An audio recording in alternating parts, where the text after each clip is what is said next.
Hello YouTube, I'm Dr. Fox. Today, I'm gonna talk about assisted reproductive technology.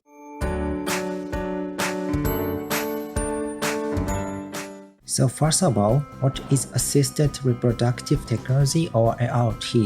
ART means treatment and procedures carried out by specialized medical staff which can lead to pregnancy for couples or women who have fertility problems. These include intrauterine insemination or IUI, in vitro fertilization or IVF, and embryo transfer. Then who should have ART? ART is recommended for couples who have already tried other fertility treatments without achieving pregnancy. Your doctor can give you advice on the options and, if necessary, refer you to a fertility specialist. Okay, next. What is intrauterine insemination or IUI? In IUI, a doctor uses a long, thin tube to insert fresh or frozen sperm into a woman's uterus.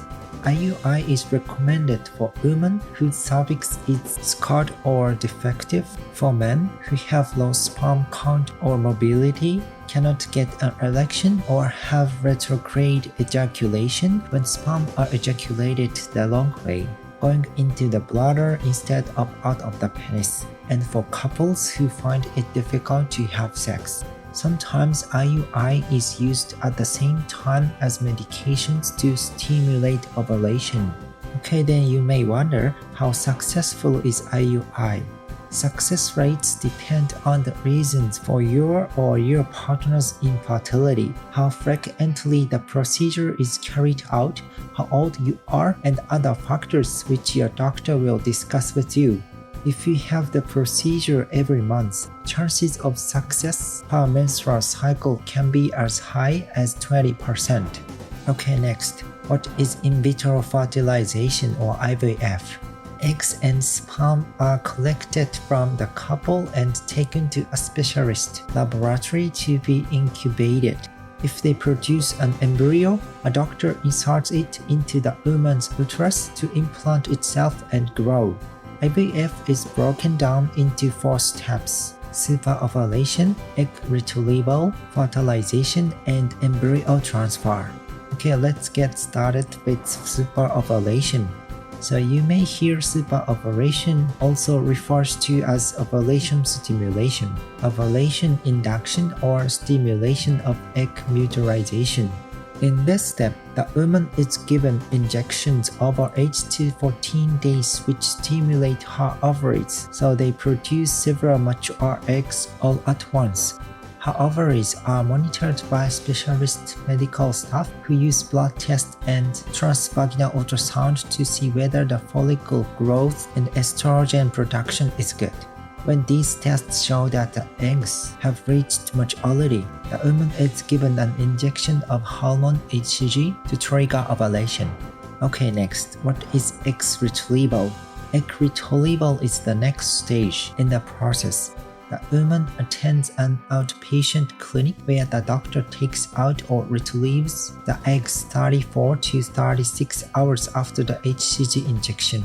They are usually given a mild sedative and painkiller. First, the doctor inserts an ultrasound probe into the vagina so they can see the ovaries and guide the needle through the wall of the vagina. Then, the eggs are sucked into the needle. The whole procedure usually takes no longer than half an hour. Okay, next, what is fertilization? Egg retrieval is followed by fertilization. The man provides semen which, if healthy, is centrifuged and then incubated together with the eggs retrieved from the woman in the hope that fertilization will occur. If this does not happen on its own, an intracytoplasmic sperm injection or ICSI is carried out, which means a tiny needle is used to insert a single sperm into an egg. If fertilization still does not occur, couples may be advised to have genetic testing to see whether there are chromosome problems in the sperm which are preventing the development of embryos. Okay, lastly, what is embryo transfer? The final stage is embryo transfer. Again, the woman attends a clinic or hospital where the embryo is inserted into her uterus at a long, thin tube. Often some of the fertilized embryos are frozen, so they can be used later if the first procedure is not successful. This stage of the process is either timed to coincident with the woman's ovulation cycle, or the woman is given estrogen and progesterone medications so her uterine lining gets ready for the embryo to implant itself. Although this procedure is usually painless, some women feel cramps. Within 6 to 10 days of transfer, the embryo will start implanting itself into the womb. Okay, question. What is third-party assisted ART? Third-party assisted ART is another option for couples who have not got pregnant by using other infertility or ART methods. The 4 types of third-party assisted ART are sperm donation, egg donation, using a surrogate, and embryo donation. First of all, what is sperm donation? If a man does not produce sperm or not enough sperm or has a genetic disease, couples can choose to use sperm donated by another man for an IUI or IVF procedure. Second, what is egg donation? If a woman's own eggs cannot be fertilized, she can use eggs donated by another woman. The donor goes through the superovulation and egg retrieval steps of IVF, after which the egg can be fertilized by sperm from the receiving woman's partner. The woman receiving the fertilized embryo takes hormone treatments to ensure her uterus is ready for implantation, and then the embryo is inserted.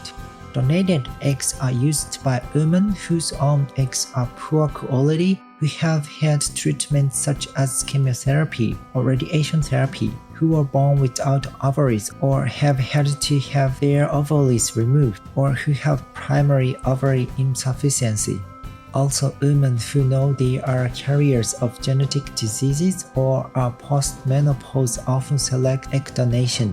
Okay, next, what are surrogates? A surrogate, also known as a gestational carrier, can be employed by women who are not able to carry a pregnancy to term or whose eggs cannot be fertilized for some reason. The surrogate or carrier is inseminated with the father's sperm, meaning the surrogate is the child's biological mother. And lastly, what is embryo donation? Embryo donation is also known as embryo adoption. Embryos are donated by other women, for example, women who have successfully had IVF without using all the fertilized embryos. These embryos are frozen and stored and can be implanted in other women. The transfer procedure is the same as with non-donated embryos. Some recipient couples are in touch with the donors and others choose not to be. Embryo donation is an option if a member of a couple is infertile or may pass on genetic disorders and they have tried IVF without success. About 50% of transfers leads to a pregnancy and about 40% leads to a live birth. Thank you for watching. See you soon.